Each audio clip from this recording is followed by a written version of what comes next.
We have a relationship advice story for you that is a her plus his plus her story, like a ping pong match here. We're getting multiple perspectives. We get her story, his version, and her response. I'm down. Title of this story is, how would you feel if your boyfriend, male 38 of 9 months, purchases a home and says it's for you, female 34? My boyfriend of 9 months purchased a home and said he bought it with me in mind, as we have talked about a future and wanting to have a family. We have had many serious talks about a relationship, and we've both met each other's families. He previously lived in a home for several years, and he always thought about changing his living situation, and also wasn't sure if he even wanted to stay to live in the same city. To my surprise, he went to see a house without my knowing it and put in an offer. Long story short, his offer was accepted, and he's made comments about how he thought about this house for us eventually. How long have they been together? Hold up. 9 months. Oh, this was the kid in high school who dated girls and said "I love you" on the first date, right?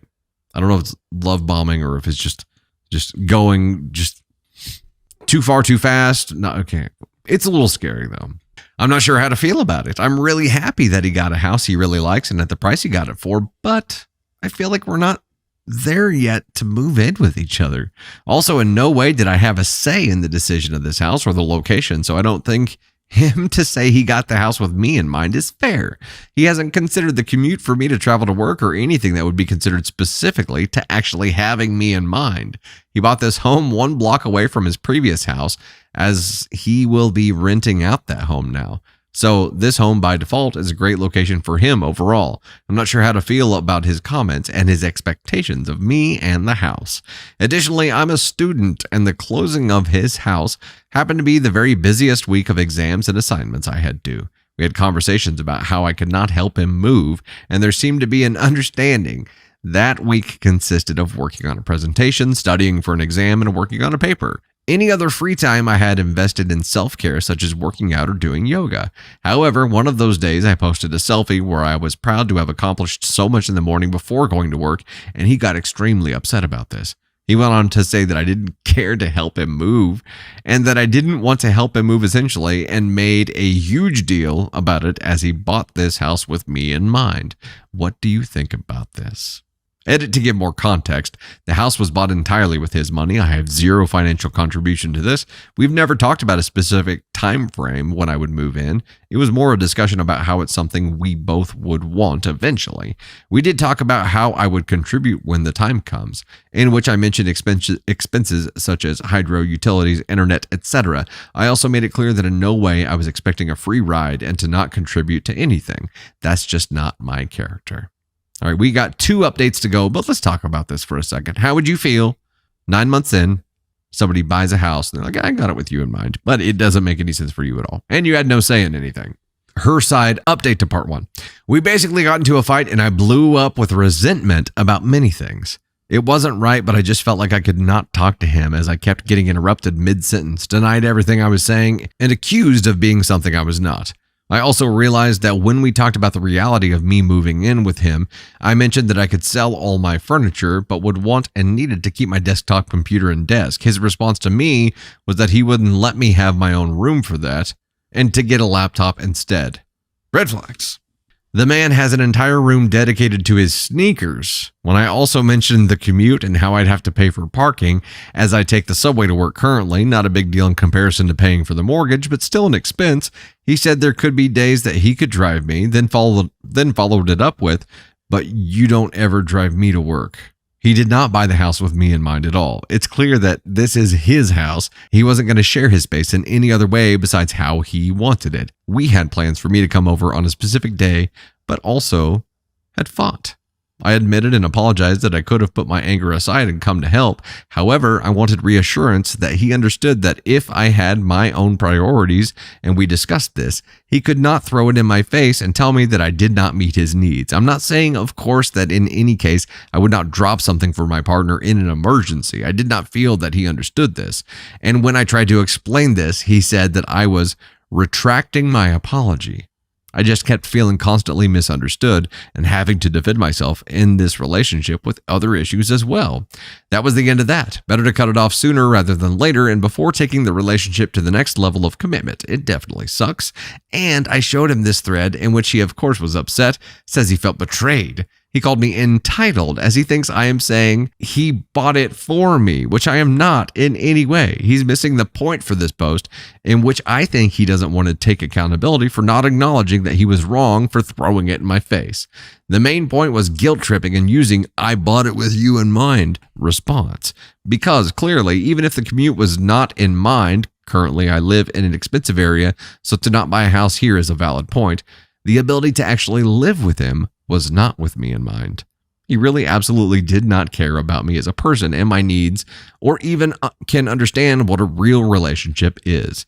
He skimmed through all 565 comments and screenshotted the best ones that validated him and sent them to me to prove that he's a good guy. All right, hold up. We're going to talk about this for a second before we dive in on his side. Dude is missing the point like he's a stormtrooper. You know what? I have that stormtrooper shirt, and I have wanted to use stormtrooper kind of themed stuff for us for so many things, but they have such bad aim. That's the thing that always prevents me from using it. I think when he says that he bought it with her in mind, he envisioned her there as an accessory, like one of his pairs of shoes. He didn't think about her living there or having her own space or meeting any of her needs or preferences with it. He thought about her as an accessory, and then gets mad because she's not meeting his needs. It's very one-sided so far. All right, let's dive into his side and see what happens here. Here is the story about the dude buying the house 9 months into the relationship, said he bought it with her in mind. And this is an update, but this is his side. Let's hear what he has to say here. His side, my ex, 36, not 34, female, made a post saying I, 42 male, told her I bought her house and has blocked me from commenting. How about I share some context? She only showed me this a few days ago, but for the past couple of weeks, my now ex-girlfriend has been curating the truth to extract as much validation as she can from this situation and has prevented me from commenting or sharing my side. She admits that I actually said that I bought a house with us in mind. I did say that. When I first met her, I was moving away to LA. I had already lived in a home that was paid off for 12 years, but when I met her, I decided that maybe it was best to continue to build a life here, and should things work out, we could figure out a future together. I had been looking at the market, and one day an amazing house came on the block for $300K less than it was months ago. How much does it have to be for $300K to be like today's discount? I pounced and went to see it. That night, I told her I saw a place. I even sent her the photos and said I'm going to place an offer, which I did. She seemed to love the place and see how much of an upgrade it would be from my current place. This is a $2 million house with 4 bathrooms, 3 bedrooms, 2 living rooms, and most importantly, a garage, as my cars kept getting stolen since I didn't have one at my current place. There was never mention of us moving in together right away. At the time, we were together for 6 months, way too soon. We weren't even saying I love you yet. And I did say that once, actually, and she just didn't return it. That being said, since we spend 95% of our time sleeping at my place when we see each other once a week, I figured this would be good for us. And when it's time, we could move in together and go from there. She loved the place from what she said. This was supposed to be positive. Now let's rewind, though. 3 months into the relationship, she asked to borrow $4,000. I was not comfortable with it, but as usual, she made herself seem so much in need that I couldn't say no and just break up with her there, but now I realize I should have. She guilted me, saying that couples have to work together and be there for each other and all that jazz. The fact is, within those first 3 months, I had brought her to LA while I had to be there on business, and the total cost of the week that she was there was around $3K. Then over Christmas, we went to another city, another $2 to $3K.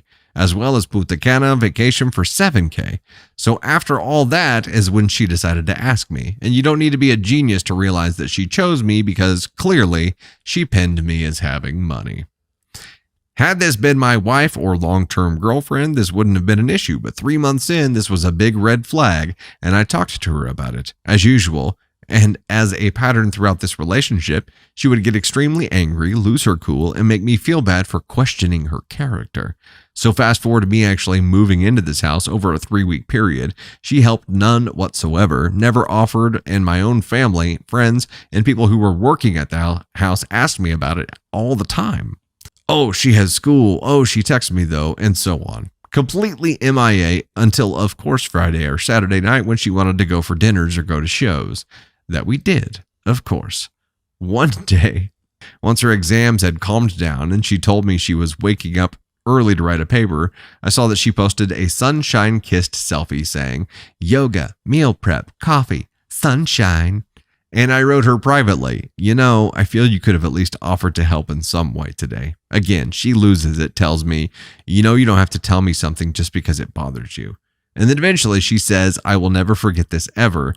Don't you think you're expecting a little much of me for 7 to 8 months of dating? I was shocked. For some reason, pressuring your boyfriend for a $4,000 loan 3 months in, but offering help in any way over a 3-week period is too much. I called it off, decided I don't need her, and this relationship couldn't work with this set of values that we don't share. A couple days later, after trying whatever she could to flip this whole fight on me, constantly changing the goalpost as a pattern I had identified and made her aware of repeatedly over those 7 to 8 months, she eventually showed up unannounced, apologizing profusely, and apparently seeming to genuinely recognize that it wasn't right and she could have offered. I took some of the responsibility once she did and said that maybe I could have been more direct as to when and how. We resolved it and we started to laugh again. This was a fight that we could learn from, we both said. Well, last week we disagreed on another simple issue, and she blew up as she does, yelling, calling my life chaotic, calling me everything she can think of, and then saying she resents me for wanting her to help with the house when she had exams. Basically, she took back the apology fully and stormed out of the house. I did not chase her, I did not text her, and I did not want to negotiate at all anymore. The next morning, she said she acted like that because I told her she was. To be honest, I don't remember saying that, but I probably did as she was having a massive blow up. I apologized for saying that she is because after all, whatever I do is in my control, and I tried my very best to get her to see that blowing up like that is her behavior to be accountable for. That's when she shared the original thread. Again, no words. Shocked that for a couple of weeks in the background, she had been farming all these comments about me, sharing our personal stuff and curating it in a way to make herself look like, you guessed it, a victim whose boyfriend bought her a house. We met on Hinge. She asked to borrow $4,000 from me 3 months in, and I told her since then that it just didn't look good at all, and I'd hate to have something like that I couldn't even share with my friends or family. The facts are that she only shared as the relationship went on. She is over $40,000 in debt. She got fired from her nursing job because the educator had it in for her. She missed out on receiving funding from the school because of their online portal. Wasn't able to apply to graduate because the school didn't let her know properly. Hates her parents even though they gave her a car, paid for her exams, and other failed attempts at schooling in the past. Told me that her last relationship was toxic and that she didn't see a future with him, but stayed with him for 3 years. When they broke up, he threatened to jump off their building. The same building she currently lives in, where one bedroom costs more than my previous mortgage did for the 12 years that I paid for it. Overall, yes, I had reason to play it slow with her. I don't want her moving in on a technicality, making me responsible for all of her bills, or getting trapped if things didn't work out.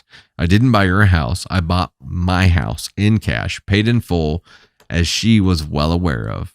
I bought a house because I had to settle down in my current city in mind after meeting and had hoped it would work out. But here she is complaining about if she would have an office in it for nursing. Even then, we never got into the nitty gritty of how it would work out, except for the fact that I obviously would not charge her rent, but that perhaps she could pay for things like internet, maybe the water bill, some food, cost of a cleaning lady, which I have already had for the past 5 years. A shoe room? I have 25 pairs of shoes in a closet. The spare bedroom would be for a baby's room, possibly if my future half is comfortable with that. The house has a lot of room. Discussions would have been had, but I realized that discussions could never be had with her. She has rage in her mind, a wild sense of entitlement, and at present time is currently getting evicted from her apartment, and has no full-time job, but all the time in the world to make Reddit posts for validation. The problem is solved, and she is not gonna move in. I am accountable for my house, and hope she becomes accountable for her house. I welcome any comments or questions, but I know I was dealing with a highly problematic person who will never truly realize her ways. Wow. So we're at least getting some context about who she is to him. I do think that this is a couple that is toxic together. There are people that are put together toxic combinations, but as individual people, completely fine. And it could be as simple as that. It could be that this combination is toxic. Maybe neither of them are toxic as individuals, but I've seen it. It's happened to me. I've been in a toxic relationship that is just a bad combination and brings out the worst in you. It could just be that. But his response is pretty freaking level-headed. I mean, I know nurses make pretty good money, but he bought a $2 million house that apparently was, $300,000 off. So maybe it was 1.7. They both sound terribly toxic, Candy Thunder. As individuals, yeah, that could be too. I mean, at least his response was. I mean, who do you believe at this point? Let's just ask that question. Or do they just each have a slanted view of each other, and their worldviews are just so different that even if they loved each other and had been together for 10 years, they couldn't coexist because they see two different things looking at the same thing. Looking at this plant, one would see a freaking rock and one would see a beach ball. Let's read her response to his response here and see what happens here. Okay, now we got another update for this story with the house and the 9 months and he said, she said. She's saying back now. We've got her response to his response now. So I guess we're putting on a Kendrick and Drake show here. Your post compared to my post is actually quite humiliating to me. You try to embarrass me with anything about my past that could make me look bad. You are in fact a man-child having a tantrum. I put out a post to get insight on how I felt it was wrong about you guilt-tripping me to help you move in during my exam time. I laid out the details of that. And you get mad because you're actually being called out for this situation being seen as a manipulative tactic, which clearly triggers you. Just like when I sent you a thoughtful message ending our relationship in a respectful way, only for you to call me bullshit and two-faced. So for our audience, did you not tell me that I could not have a desk in the house and to get a laptop? Did you have a room with just sneakers? Do you not acknowledge that I wanted understanding from you if I have my priorities that I could not drop them for you? I set boundaries and you did not like that. Why do you continue to say I made time to come see you in LA before but couldn't make time during my exam time? How do you still not get that exam week and assignment dates cannot be changed and it's the end of school? Giving unnecessary grief for absolutely nothing. Have you not taken several women who you just met on trips and paid for it? Why are you trying to make us women feel sorry for that? Now let's talk about your ego and dissect your character. Your mom gifted you $30,000 and you got $1,000 every Christmas. And for some reason, it bothers you to your core to hear that because you want to be seen as a self-made man. You're more privileged than most people. You act entitled and as if everyone owes you something. You think people are beneath you, which is why you overtalk them. In the words of your favorite rapper, be humble, sit down. You want to be seen in the highest regard, yet you take advantage of everyone around you. Let me tell you, this man has scammed thousands and thousands of dollars to get free stuff online. My guess is it's probably at least $50,000 or more over all these years. He lies saying the furniture never came. He delivers them to his old address and claims they made the mistake. He lies about damaged and broken pieces. He makes a substantial earning and yet he lies to not have to pay. He argues with them, calls and emails and constantly pressures them. You're also so proud of how much you can get away with. This may sound silly, but it actually shows what kind of character you are. You're a thief, a criminal, a liar, a manipulator, a con artist. You cannot be trusted in any business or romantic relationship as you are deceitful. This is why you refuse to actually understand and listen to others. You're so used to the adrenaline of trying to be right and not acknowledge your own wrongdoing. How can you come on here and say you have good intentions? You manipulate the stores to get your way as you see yourself above everyone else. You argue with contractors as you refuse to pay what they deserve, and even your real estate agent you talk to like he's a peasant. I also question the so-called stolen cars for possible insurance fraud. If you have all the traits of a sociopath, what's to say that you didn't stage these? And what's to say that you're also not manipulating your story? You've had broken business relationships as somehow you've also messed up and have seen the situation completely differently than what it is, and your apology was not even accepted by your last business partner. I think you have some hate towards women, as you have always complained about how much your mom yelled at you. She got a hip replacement, which cost $25K. You said you'd pay, but held off paying her, and you dangled that for what was it you said? 6 months to a year because you were mad about something? How sad is that? Your brother seems to have so much hate for you as well, trying to sabotage your reputation, leaving bad Google reviews and creating fake LinkedIn accounts impersonating you. Why is that? Why would he do that?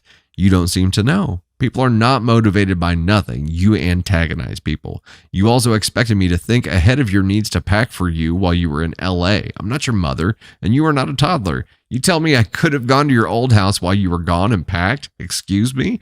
How is this a realistic expectation, especially when you never specified anything that you wanted me to do for you? You never even asked the dates when I would be available to help you, as you had movers anyways. You had rat droppings in all of the bottom cabinets where pots and pans were that have probably been there for years and expected me to clean that up for you. Why hasn't a 42-year-old man cleaned up his own house? You fixate on being taken advantage of financially by women, yet you have taken several girls on vacation. The last one you only knew for 1 month and took her to Tulum. It's funny that you have put the cost of the trips there. Guess what, everyone? I never asked to go on any of those. He essentially wanted to go these places and used me as a companion to keep him company. We're in a relationship and you're gone for 1 month. Why is it seen so hateful and bad now to think about the idea of paying for your girlfriend to come visit you? I even refused to let him take me to Punta Cana, as I know the cost was a lot. Trust me, if I was a true gold digger, you think Punta Cana is the place I'd be making you take me? That would be some poor gold digging on my part. And as one post reads, you're a millionaire, so spending thousands like that is a couple hundred, maybe. So stop crying and feeling like a victim for a sugar daddy when you're the one offering these trips. And when you're mad, all you have is to throw that in their face, which your ultimate guilt-tripping tactic for your own self-sympathy and narcissistic ways. Your biggest fear is being taken advantage of, because that is exactly what you do to everyone. That is why all of your relationships won't work. Try acting in sincere, honest, and trustworthy ways, and maybe somebody good will actually stick around. You attract what you are. Also, the $4,000 I borrowed 5 months into the relationship, why is there no mention of you offering? And why is there no mention of me paying you back 2 months later? That's right, everybody. Paid back lump sum to his account in 2 months. I told him he didn't make me feel good when I borrowed it, so my priority was giving it back ASAP. What was his response? Oh, you don't have to do that now. Pay me in installments. You guilt tripped me, and then when the money is in your face, you don't want it? Make up your mind. Either I'm a gold digger or you just like to cause drama. He, of course, threw the borrowing of the money in my face during arguments, too. I'm a career woman, a nurse, and also have my real estate license. I don't need your $1 million home, nor your money even being in a financial hardship. Because, oh my God, my intention was never to use you. How shocking. Blocked, you sent me a message and then deleted that account. Probably so I couldn't see all the weird shit you follow and comment, but I never blocked you here. I don't even know how to do that. Lastly, let's talk about the exact situation in which all of this ended, everyone. I blew up on him after we had sex. I realized that when he's done, he's done. I noticed a pattern of him not going down on me, and he said that I previously told him about how my ex goes down and that it was his thing. This, he says, bothered him, but didn't clarify why yet. The man barely gave me oral sex, and I felt like he never considered my sexual needs when he's finished. Based on what I was feeling already from him, I was getting misogynistic vibes. I tried to understand and gave examples of how he also told me about his sexual histories. A girl giving him head while watching a documentary, having sex with strippers. He told me about how another girl could only get off by him going down, etc. I was simply relaying the fact and curious how a sexual history I told him about bothers him when we have both shared stories. He then got mad and said that I was diverting the conversation and making it about me, and also didn't make sense. So I tried to tell him that's how I was interpreting it and trying to understand why it bothered him. I started raising my voice because he wouldn't let me talk and explain, and then he called me.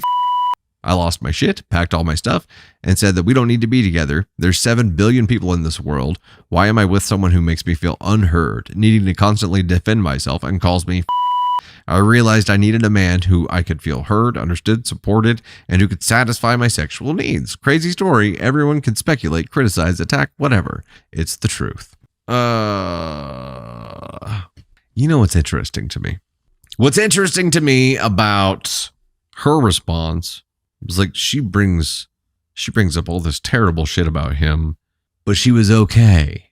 She was okay with all of that terrible shit. She was okay with him being a criminal and scamming people, scamming businesses out of money by saying these shipments didn't arrive. She was okay with all of that. And she was okay sticking with him because he could pay for things, presumably. Candy Thunder, I think you were right. I think these two people are just independently toxic. These two people are independently toxic and should not be together. And they're probably a lot alike. That's why they don't work. It is like seeing the end of relationship life argument where they're just both going for the jugular. They're like, what's every shitty thing I know about this person? Bam, bam, bam, bam. Just putting it all out there. But for the entire internets to see. Which, I mean, if you're going to be just maximum toxicity, would be the way that you would do it. It is a very public fight. Their drama is exciting to them. This level of passion. Like, nobody gets me as pissed off as you. That must mean we're passionate together, right? No. Toxicity is not passion. You are explosively negative for each other. You are a negative force on each other's life. Run far, far away from each other.